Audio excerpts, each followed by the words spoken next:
നിഷ ചോദിച്ച രണ്ടാമത്തെ കാര്യം റഫ അതിർത്തി തുറക്കുന്നതുമായി ബന്ധപ്പെട്ട് ഇക്കാര്യത്തിൽ ഇപ്പോൾ പോലും അവ്യക്തത നിലനിൽക്കുകയാണ്. കാരണം ഈജിപ്തിലേക്കുള്ള അതിർത്തി മാത്രം തുറക്കാം എന്ന ഒരു തീരുമാനത്തിലേക്കാണ് ഇസ്രായേൽ എത്തിച്ചേർന്നിരിക്കുന്നത്. കാരണം ഗസയിൽ നിന്ന് ഫലസ്തീനികൾക്ക് ഈജിപ്തിലേക്ക് പോകാം, പക്ഷെ അവർക്ക് മടങ്ങി വരാൻ അനുമതി ഉണ്ടാകില്ല എന്നുകൂടി പറയുന്നതിൻ്റെ അർത്ഥം ഈ ഗസയിൽ നിന്ന് ഈ ഫലസ്തീനികളെ പുറന്തള്ളാനുള്ള നേരത്തെയുള്ള ആ പദ്ധതിയുടെ ഒരു പ്രയോഗവൽക്കരണം മാത്രമാണ്.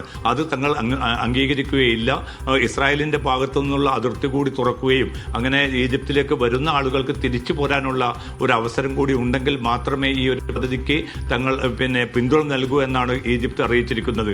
അതുകൊണ്ട് റഫ അതിർത്തി തുറക്കുക എന്ന ആ വെടിനിർത്തൽ കരാറിൽ പറഞ്ഞിരിക്കുന്ന ആ ലക്ഷ്യത്തിലേക്ക് നീങ്ങണമെങ്കിൽ ഇസ്രായേൽ തന്നെ തീരുമാനിക്കേണ്ടതുണ്ട്. പക്ഷേ ഇസ്രായേലിൻ്റെ ഭാഗത്തു നിന്ന് അതുമായി ബന്ധപ്പെട്ട ഒരു തീരുമാനം ഇനിയും ഉണ്ടായിട്ടുമില്ല. അനീഷ, നാസർ നേരത്തെ സൂചിപ്പിച്ചതുപോലെ തന്നെ യാസിർ അബു ഷബാബിന്റെ കൊലപാതകം അല്ലെങ്കിൽ മരണം ഇസ്രായേലിനെ സംബന്ധിച്ചിടത്തോളം വലിയ തിരിച്ചടിയാണ്. അതിന്റെ അടിസ്ഥാനത്തിൽ തന്നെ സുരക്ഷാ ക്യാബിനറ്റ് ചേരുന്നുണ്ട് എന്നാണ് മനസ്സിലാക്കുന്നത്. അതിൽ എന്തൊക്കെ കാര്യങ്ങൾ ഇന്ന് ചേരാനിരിക്കുന്ന ക്യാബിനറ്റിൽ എന്തൊക്കെ കാര്യങ്ങളായിരിക്കും പ്രധാനമായും ചർച്ചയാകുക? വീണ്ടും ഒരു വലിയ ആക്രമണത്തിനുള്ള സാധ്യതയാണോ അത്? അനീഷ, ഇക്കാര്യത്തിൽ വ്യത്യസ്തമായിട്ടുള്ള റിപ്പോർട്ടുകളാണ് ഇപ്പോൾ ഇസ്രായേൽ മാധ്യമങ്ങളിലൂടെ പുറത്തു വരുന്നത്. കാരണം അതിശക്തമായിട്ടുള്ള ആക്രമണം പുനരാരംഭിക്കണമെന്ന് ഇസ്രായേൽ നേതൃത്വം തീരുമാനിക്കുന്നതായിട്ടുള്ള റിപ്പോർട്ടുകൾ ഇന്ന് വൈകിട്ട് മുതൽ തന്നെ പുറത്തു വരുന്നുണ്ട്. പക്ഷേ അമേരിക്കൻ നേതൃത്വവും ഇസ്രായേലുമായിട്ട് ആശയവിനിമയം തുടരുന്നുണ്ട്. മധ്യസ്ഥ രാജ്യങ്ങൾ മുന്നോട്ട് വെച്ച ചില വ്യവസ്ഥകൾ അത് പാലിക്കുകയാണെങ്കിൽ രണ്ടാം ഘട്ടത്തിലേക്ക് കടക്കാമെന്ന ഒരു ധാരണ രൂപപ്പെട്ടതായിട്ട് ഇന്നലെയൊക്കെ റിപ്പോർട്ടുകൾ ഉണ്ടായിരുന്നു. എന്തായാലും ഈ യാസിർ അബു ഷബാബിൻ്റെ ഈ കൊലപാതകം നടന്നതോടുകൂടിയാണ് ഇസ്രായേലിന് വലിയ തോതിലുള്ള ആഘാതം ഉണ്ടായിരിക്കുന്നത്.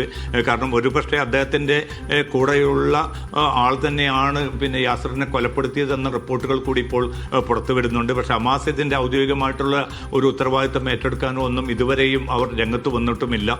എന്തായാലും ഈ ഫലസ്തീനികൾക്കിടയിൽ വ്യാപകമായിട്ടുള്ള ഒരു വിഭജനം സൃഷ്ടിക്കാനും അങ്ങനെ ഫലസ്തീൻ താല്പര്യങ്ങളെ ഹനിക്കാനും ഇസ്രായേൽ ആയുധവും മറ്റ് സാമ്പത്തിക സഹായവും എല്ലാം നൽകിക്കൊണ്ട് രൂപപ്പെടുത്തിയെടുത്ത ഒരു സൈനിക വിഭാഗം കൂടിയാണ് ഇന്ന് ഈ യാസറിന്റെ കൊലപാതകത്തിലൂടെ ഇല്ലാതാവുന്ന ഒരു സാഹചര്യം ഉണ്ടായിരിക്കുന്നത്. കാരണം ഇദ്ദേഹത്തെ മുൻനിർത്തിക്കൊണ്ട് ഭാവിയിൽ ഈ ഹമാസിനെ പൂർണ്ണമായിട്ടും തകർക്കാനോ അല്ലെങ്കിൽ ഈ ഫലസ്തീൻ ജനതയ്ക്കുള്ളിൽ വലിയ തോതിൽ വിഭാഗീയത രൂപപ്പെടുത്താനുമുള്ള വളരെ ആസൂത്രിതമായിട്ടുള്ള പദ്ധതികളായിരുന്നു ഇസ്രായേൽ ആവിഷ്കരിച്ചുകൊണ്ടിരുന്നത്. അതിനുവേണ്ടി വലിയ തോതിൽ സാമ്പത്തിക പിന്തുണയും നിരവധി ആയുധങ്ങളും ഈ സൈനിക വിഭാഗത്തിന് അവർ കൈമാറിയിരുന്നു. അതാണ് ഇന്നിപ്പോൾ പൊടുന്നനെയുള്ള ഈ ഒരു ആക്രമണ സംഭവത്തിലൂടെ ഇല്ലാതായിരിക്കുന്നത്. എന്തായാലും ഈ സംഭവത്തെക്കുറിച്ച് യാസിർ കൊല്ലപ്പെടാൻ ഇടയായ സാഹചര്യത്തെക്കുറിച്ച് കൂടി അന്വേഷിക്കാനുള്ള നിർദ്ദേശം ഇസ്രായേൽ സൈന്യം നൽകിയതായിട്ടുള്ള റിപ്പോർട്ടുകൾ കൂടി പുറത്തു വരുന്നുണ്ട്. എന്തായാലും സ്ഥിതിഗതികൾ രൂക്ഷമായി തന്നെ തുടരുകയാണ്. ഗസയിൽ മാത്രമല്ല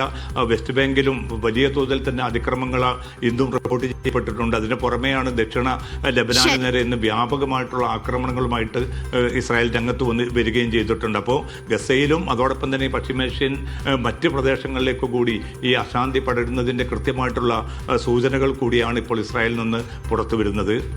അനീഷ, ഏതായാലും ഒരു വർഷത്തെ വെടിനിർത്തൽ കരാർ ലംഘിച്ചുകൊണ്ട് ഇസ്രായേലിന്റെ ആക്രമണം തുടരുകയാണ്. 6 പേർ ഇന്ന് മാത്രം കൊല്ലപ്പെട്ടിരിക്കുന്നു. വിവരങ്ങൾ നൽകിയത് MC നാസറാണ്.